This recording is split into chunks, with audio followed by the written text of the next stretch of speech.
she was hating on the queen Beyonce. So I was not hating on Beyonce. It kind of was hate. No, it was not directed at all as hate. When the Bow Down record came out, and I love Beyonce. And you was like, you know, first it was all let's have camaraderie as women. Now it's well, Bow the thing Down. is that I met, seen Beyonce a few times. She's always a very sweet girl. Mm-hmm. To me, that just wasn't her, you know what I mean? Her thing. But I don't know, like dude said, she pushed it up or something. If somebody says, I love you, but I hate you, that's not homage. It all started with a question too wild to ignore. Did Beyoncé really rise to superstardom because of pure talent?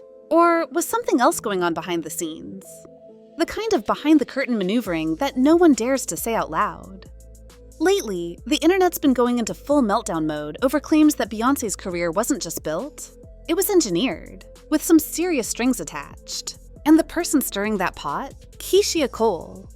That's right, a name that's been around for years, suddenly back in the headlines with claims that go way beyond music beef. From whispers about shady industry introductions to allegations that Beyoncé's closest relationships were anything but organic, this story is dripping in drama. But the most shocking part? It might not be entirely new. Some say the signs were always there. You just had to know where to look. And it all blew up with one song that flipped the narrative upside down. Bow down B over and over from the woman who preaches empowering women is a bit unsettling to some. I just feel like it's kind of, it's hard to swallow.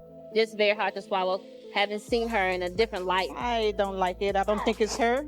I don't think it goes to what she represents. When Beyoncé dropped Bow Down back in 2013, the internet didn't just react, it exploded. This wasn't your typical empowerment anthem. It was aggressive, cocky, and packed with a message that had fans and fellow artists alike asking, wait, what happened to Girls Run the World? Out of nowhere, Queen Bee went from sisterhood and unity to telling every other woman in the game to bow down and recognize her reign. And no one took it harder than Keyshia Cole. She clapped back almost instantly, calling out what she saw as straight-up hypocrisy. According to her, this wasn't the Beyoncé she, or the world, fell in love with. I love Beyoncé, but I honestly think that Jay-Z's putting thoughts in her head. You're on a Pepsi can, for goodness sakes, to tell B words to bow down, and then you're saying girls run the world. She wasn't feeling the whole humble yourselves before me energy, especially coming from someone who had built her brand on women lifting each other up. And she wasn't alone.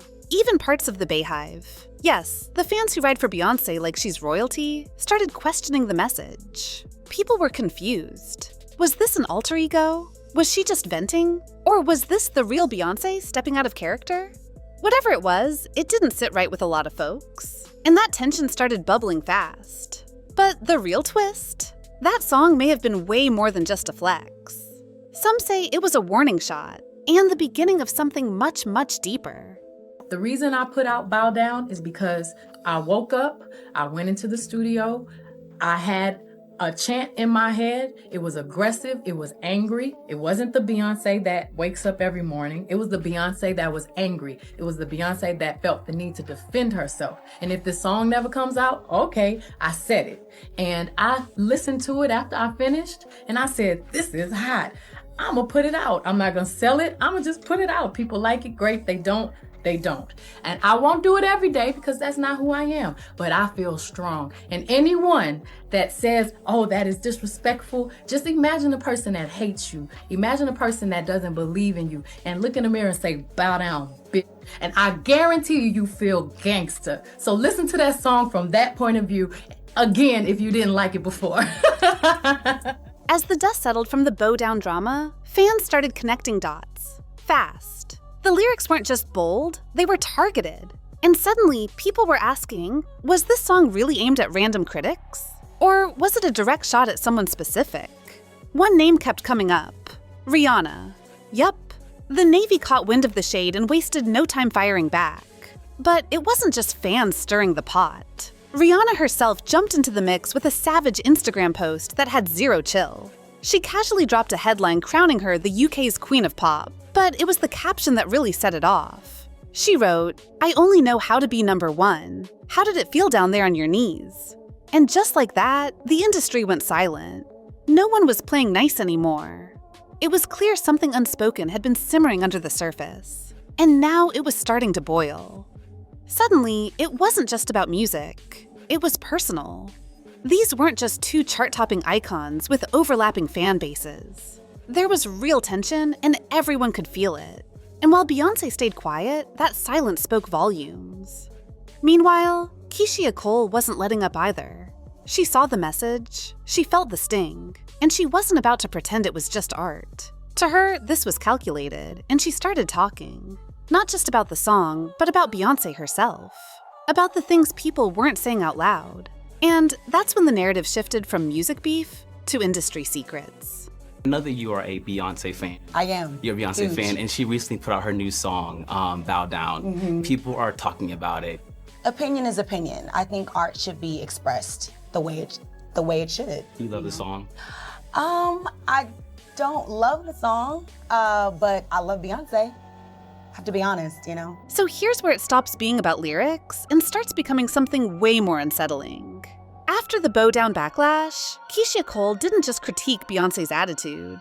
She pulled back the curtain on the come-up that made her famous in the first place.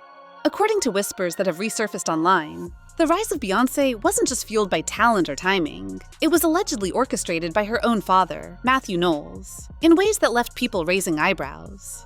The rumors suggest that Matthew wasn't just managing her career. He was calling in favors, making power moves, and setting up meetings with heavy-hitting execs that had nothing to do with music and everything to do with influence. The claims don't name names directly, but the implication was clear. Beyoncé was being pushed into rooms where decisions were made, and not all of them were about studio sessions or tour deals. And this wasn't just tabloid speculation. Keyshia hinted that these moves were part of a calculated strategy to fast-track her to superstardom, at any cost. Fans who once saw Matthew as the proud dad behind Destiny's Child started questioning whether his role was more controlling than caring. And if that wasn't enough, another twist dropped: Jay-Z.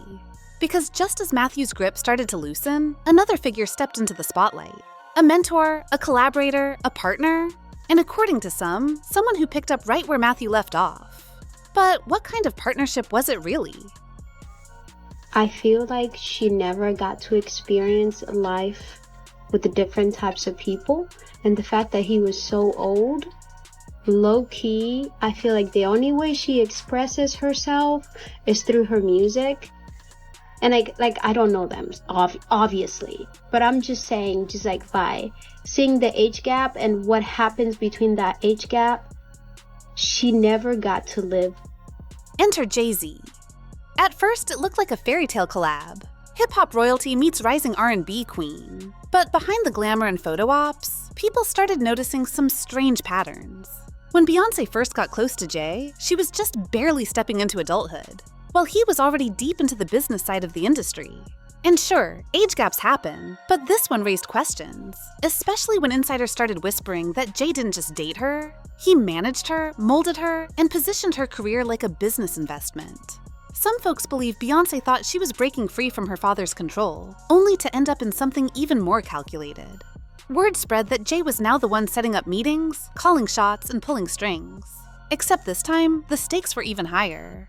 Her fame skyrocketed. Her image got sleeker, and suddenly, she was everywhere. More label support, more promo, more media coverage than her Destiny's Child sisters ever got. It felt like someone flipped a switch. Some fans said it was love. Others said it looked more like management, except it came with a wedding ring. And while Beyoncé stayed silent on all of it, the streets were loud. People started digging, wondering if her entire solo career was carefully choreographed by Jay from day one. And just when it seemed like the speculation couldn't get any deeper, another bombshell dropped. Because what if Jay's control wasn't just about career moves? Now this is where the whispers turned dark. Once fans started pulling the thread on Jay-Z's influence, the rumors took a serious turn. People weren't just talking about business decisions or career strategy anymore. They were asking if Jay had been shaping Beyoncé's life in a way that went far beyond the spotlight. Some claimed he'd been guiding, or let's be real, controlling everything from her image to her inner circle. And then came the claims that truly shook the internet. Beyoncé's former bodyguard, known as Uncle Ron, suddenly came forward with stories that had fans stunned. He said Jay wasn't just calling the shots behind the scenes. He was allegedly keeping Beyoncé dependent, not just emotionally, but in ways that raised serious concern. According to him, there were moments where it felt like she wasn't in control of her own choices, like she was being managed on a level that went deeper than anyone thought. And while these claims haven't been confirmed, they lit up every comment section from TikTok to Twitter. People started pointing out old interviews, odd body language, even moments on stage where Beyoncé didn't quite seem like herself. Was this just the pressure of fame? Or was there something else happening behind the curtain? Some began saying that maybe Beyoncé never really got to live her own life. That she went from her dad's house to the studio to Jay-Z's empire without ever having room to breathe. And if that's true, it makes what came next feel even heavier. Because if Beyoncé was being guided all this time, what happens when she finally wants out? Here's where things take a turn no one saw coming. Because according to some seriously wild insider chatter, Beyoncé might be planning her exit. Not just from her marriage, not just from music, but from the entire system. That's right. Behind the glam, the tours, and the red carpet smiles, there's a growing rumor that she's done, completely over it. The story? She's allegedly sitting on a quiet $500 million escape plan, a personal blueprint to walk away from the fame machine and disappear from the spotlight for good. And it's not just a fantasy. Sources say she's brought it up more than once, even threatening to leave the country and vanish entirely. But of course, it's not that easy when you're one of the most profitable artists on the planet. Word is, her team isn't having it. They see her as the golden ticket, the cash cow that keeps everything running. According to whispers, they've been keeping close tabs, making sure she doesn't go too far off script, especially after that moment at a big awards show where she looked like she was trying to leave early, and her bodyguard rushed after her. Fans caught it, and the theories haven't stopped since. Some say she's being monitored, others say she's being protected for her safety. But what does that really mean when you're dealing with someone who's hinted at being emotionally drained, creatively stifled, and totally over the spotlight? If these rumors are even half true, Beyoncé isn't just looking for freedom, she's fighting for it. And that quiet rebellion, it's starting to show. Just when you think it couldn't get any messier, Keyshia Cole comes right back into the center of the storm. See, fans started asking, why did Keyshia's career suddenly fade when she was still dropping solid music? Why did the same industry that once embraced her seem to go radio silent? That's when the theory hit full speed. Beyoncé might have blackballed her. Now, is that confirmed? Not at all. But the timing had people connecting dots fast. Keyshia had been vocal, unapologetic, and brutally honest about her issues with Beyoncé. And the industry doesn't exactly reward that kind of energy, especially when you're going up against someone as protected as Queen Bee. It wasn't just about one tweet or one interview. Keyshia kept the same tone every time she spoke. She didn't hold back. And then suddenly, she was gone from the mainstream stage, like someone flipped a switch.